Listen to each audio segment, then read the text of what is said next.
Excellente matinée à l'écoute de Radio J et ces questions de société et judaïsme en compagnie du rabbin Jonas Jacquelin. Bonjour monsieur le rabbin. Bonjour Léa. Vous êtes rabbin de judaïsme en mouvement et ce matin nous allons parler de renouveau et de judaïsme. En fait, nous vivons depuis quelques jours la fin des contraintes sanitaires avec à la clé plus de liberté d'action et un retour à la normale, un retour à la vie d'avant, dit-on.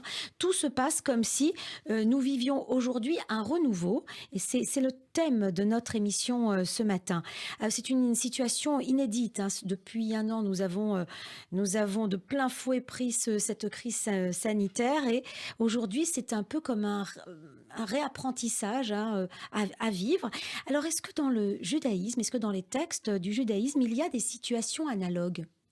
Il y a des situations analogues et il y a surtout le sentiment que chaque jour est un jour nouveau. On dit dans la prière « Amechadesh bechol yom tamid maaseh vereshit », celui qui renouvelle chaque jour les œuvres de la création, et on a véritablement l'idée selon laquelle la vie est un perpétuel recommencement, la vie est un perpétuel renouveau. Dans une histoire ancienne bien sûr, mais avec la possibilité de se recréer chaque jour. Et on dit bien « Shirul Adonai shir chadash », chantons à l'Éternel un chant nouveau, avec l'idée que l'homme, quand il se lève, l'homme, quand il vit sa vie, doit toujours, je dirais, être tourné vers le renouveau, tourné vers une reconstruction.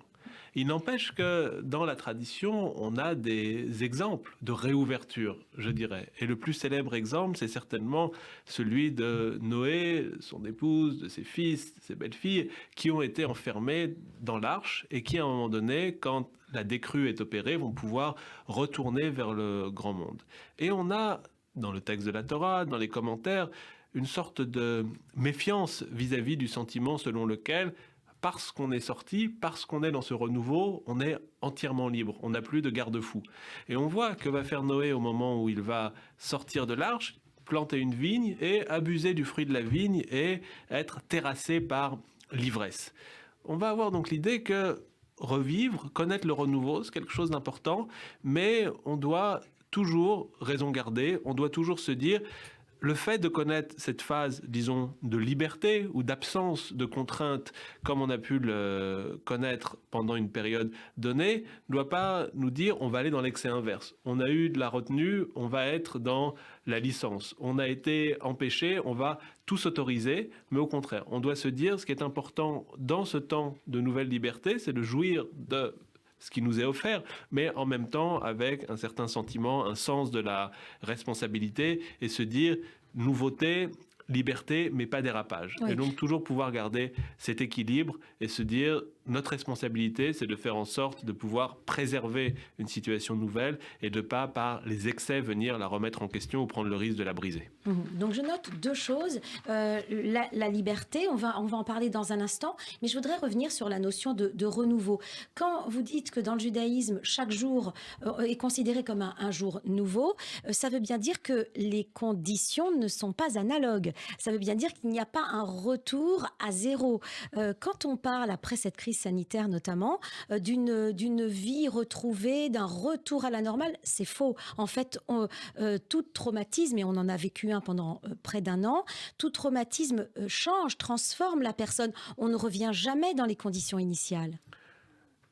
La vie des hommes, c'est une accumulation d'expériences. Et prétendre qu'on pourrait revenir à quelque chose de primitif, c'est une illusion et c'est quelque chose de dangereux, parce que ça préfigure l'idée selon laquelle l'origine, le départ serait parfait et l'action humaine, c'est une nécessaire corruption, ou c'est quelque chose qui va être nécessairement fragilisant.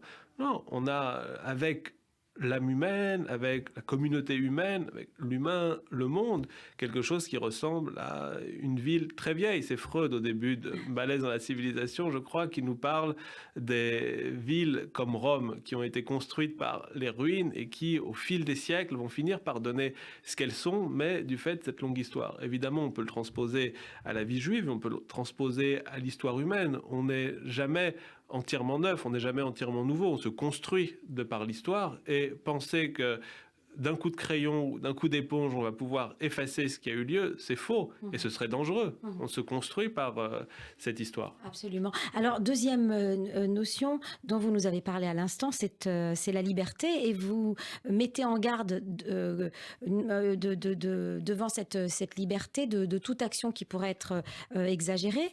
Ça signifie qu'on apprend de ces traumatismes passés et qu'il faut apprendre des traumatismes passés pour peut-être mesurer les limites de sa liberté. À quoi bon avoir un traumatisme si il ne nous permet pas de nous améliorer? Ça nous ramène à l'histoire de la paracha de cette semaine. D'ailleurs, Oui. dans paracha de Korah, où vous savez, on a la révolte de ce cousin de Moïse.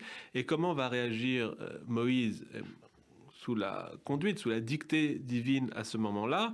Il va inviter les proches, l'entourage de Corée, s'approcher avec les martotes, avec les encensoirs, qui sont des outils qui servaient au service dans le sanctuaire. Et eux vont s'approcher et finalement se retrouver engloutis par la terre.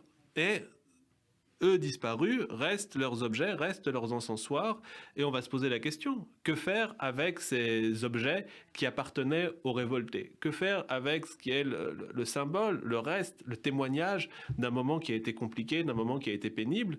Et ce qui va être ordonné à ce moment-là, c'est de récupérer ces objets, de les faire fondre et de confectionner des plaques qui vont être apposées au sanctuaire, donc qui vont être apposées au Mishkan et qui vont accompagner les enfants d'Israël. Et donc on se demande que faire avec les erreurs, que faire avec ce qu'on pourrait regretter.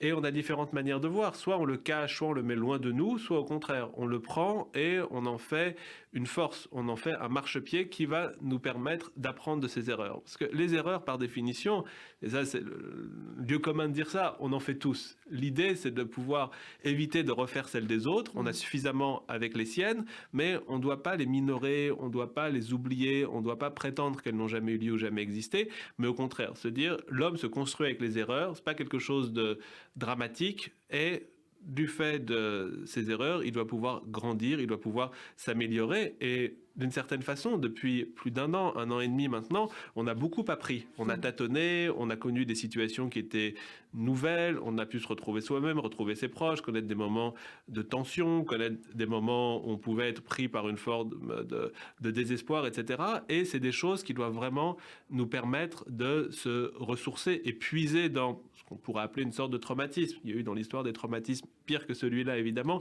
mais puiser dans ces moments-là une force qui va nous permettre de mieux se connaître et permettre de mieux appréhender le monde comme il vient maintenant.